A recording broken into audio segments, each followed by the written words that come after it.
Olá, eu sou Letícia Len, eu acabei de ler Você é o Placebo, do Joe Dispenza, O Poder de Curar a Si Mesmo, e vim contar para você. Vimos nos vídeos anteriores que o autor se curou de um acidente que deixara ele paralisado da cintura para baixo e contamos sobre os efeitos do placebo na fisiologia humana. Mas como o cérebro faz isso e como a gente pode ser o nosso próprio placebo, alterar o nosso próprio cérebro? Se você é novo por aqui, seja bem-vindo, e quem gosta desse tipo de livro, já dá um like e se inscreve para acompanhar toda a série.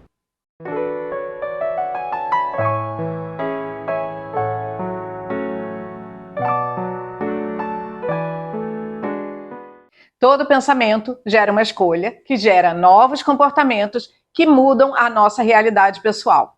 Logo, se prestarmos atenção aos nossos pensamentos, vamos acabar mudando a nossa realidade pessoal.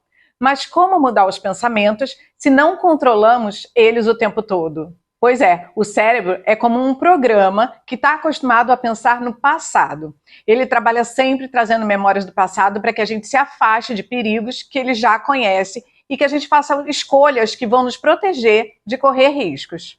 Mas isso gera o quê? Uma rotina repetitiva bem difícil de ser modificada. Para mudar isso, você vai precisar quebrar a rotina estabelecida pelo cérebro, mudando padrões inconscientes.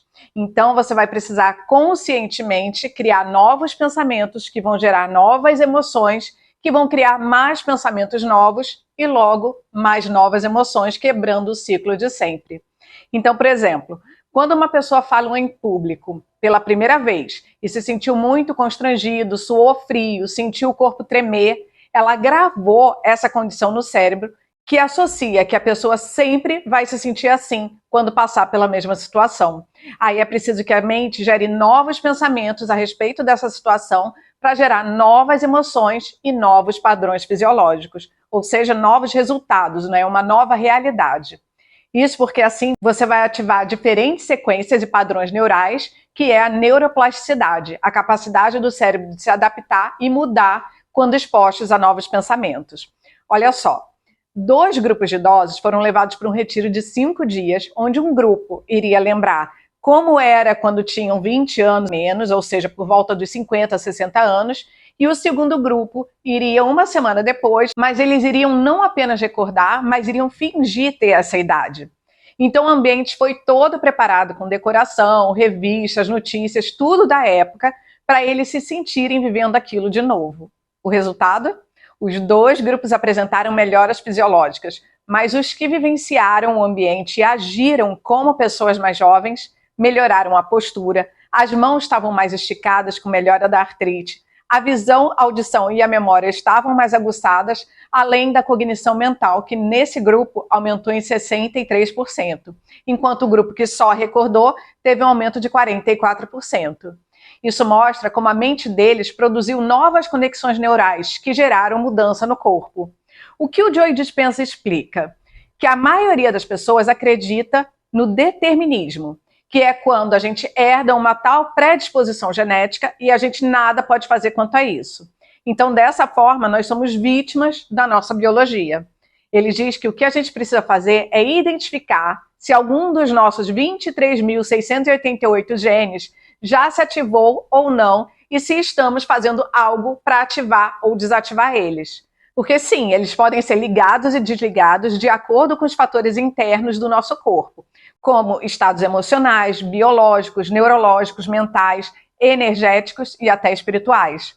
Também por fatores externos, como traumas, temperatura, altitude, toxinas, bactérias, vírus, alimentos e álcool, né, para dar alguns exemplos. Então, hoje, a comunidade científica já aceita que, através de uma mudança de atitude ou de uma nova experiência, é possível, sim, alterar a expressão genética em questão de minutos. Foi dado a isso o nome de epigenética. Ela diz que, apesar do nosso código de DNA ser imutável, é possível fazer milhares de combinações diferentes. É só você pensar que gêmeos idênticos têm os mesmos genes, mas não terão necessariamente as mesmas doenças genéticas. Um laboratório de epigenética em Madrid acompanhou 40 pares de gêmeos das mais variadas idades e percebeu que os que compartilhavam o mesmo estilo de vida e passavam mais tempo juntos tinham maiores chances de desenvolverem os mesmos padrões genéticos do que os gêmeos que não conviviam tanto ou tinham estilos de vida diferentes. Como um computador que vem com o mesmo programa, mas cada um usa de um jeito e vai gerando novos padrões de acordo com o uso, né, que são as experiências vividas. Então, por exemplo, uma pessoa sedentária que passa a se exercitar regularmente pode registrar alterações genéticas em pelo menos 7.000 genes, que é quase 30% do total de genes. Bastante coisa, né? Da mesma forma, um estresse é uma das maiores causas de mudanças epigenéticas, já que desequilibra o corpo todo, seja ele um medo, uma preocupação, um acidente ou toxinas, porque ele pode desencadear mais de 1.400 reações químicas. No mundo moderno, a gente passa por diversas situações durante o dia que aborrecem a gente, causam pavor, que são tipos de estresse. Isso faz com que o nosso organismo viva sempre relembrando momentos de tensão, como uma autodefesa do que pode vir a acontecer com a gente de novo. E isso faz com que os nossos genes fiquem comprometidos com esse trabalho em vez de estarem recuperando o corpo. Por isso, uma universidade de Ohio concluiu que mais de 170 genes são afetados pelo estresse e 100 deles deixam de funcionar. Quanto de estresse ou tensão você vive durante o dia? E como a gente pode gerar intencionalmente mudanças físicas no cérebro, ou seja, criar novas estruturas neurológicas, através do chamado ensaio mental, imaginando repetidamente o seu novo eu, ou o futuro que você deseja, nas suas futuras ações, nas suas futuras experiências, para o cérebro ir criando novos circuitos cerebrais para refletir o que a gente está imaginando. Quanto mais isso é feito, mais o cérebro deixa o passado para trás, se colocando no estado de estar vivenciando o futuro.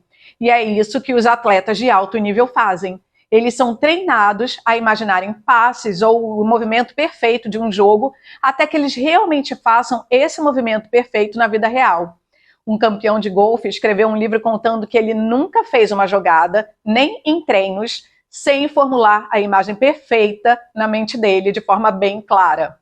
Só depois dele imaginar o movimento dele na bola, a trajetória da bola no ar e como ela chega na grama, é que ele realmente vai fazer a jogada.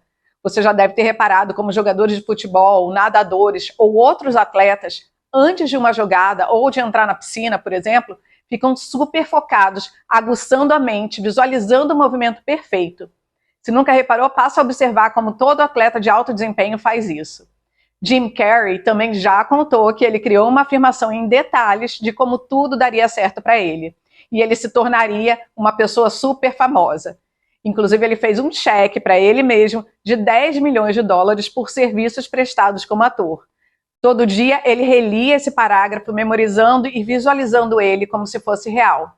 Ah, o cheque tinha data, tá? 1995. Em 1994, 3 filmes lançaram ele. O Ace Ventura, o Máscara e o Doidos à Solta. E ele recebeu o cheque que tanto imaginou nos meses seguintes. Um estudo de Harvard mostrou que pessoas que nunca tinham tocado piano se imaginaram treinando exercícios simples 2 horas por dia durante 5 dias. E elas tiveram as mesmas alterações cerebrais das pessoas que fizeram realmente a prática no piano. Outro estudo semelhante fez com que pessoas imaginassem que contraíam os bíceps 5 vezes na semana. Os pesquisadores mediam a força muscular deles a cada 2 semanas. Em poucas semanas, eles aumentaram realmente a força muscular. Mas o mais engraçado é que eles continuaram tendo aumento de força no mesmo ritmo, mesmo depois de pararem de imaginar, por 3 meses ainda. Um estudo francês fez um teste parecido, mas as pessoas deveriam se imaginar levantando pesos diferentes. Acredita que os que imaginaram levantar muito peso ativaram mais músculos do que os que imaginaram levantar pouco peso? Então, como é a cadeia? Os pensamentos geram novas redes neurais que geram neuropeptídeos e hormônios que geram sinais epigenéticos para as células. As células selecionam e regulam o DNA, que geram novas proteínas que curam o corpo. E logo, geram uma nova expressão de vida. Vamos alterar nossas atuais redes neurais, criando a condição que a gente realmente gostaria de ter? O que você achou? Me conta aqui nos comentários. Não esquece de deixar o seu like e de compartilhar. Te vejo em um próximo vídeo. Tchau!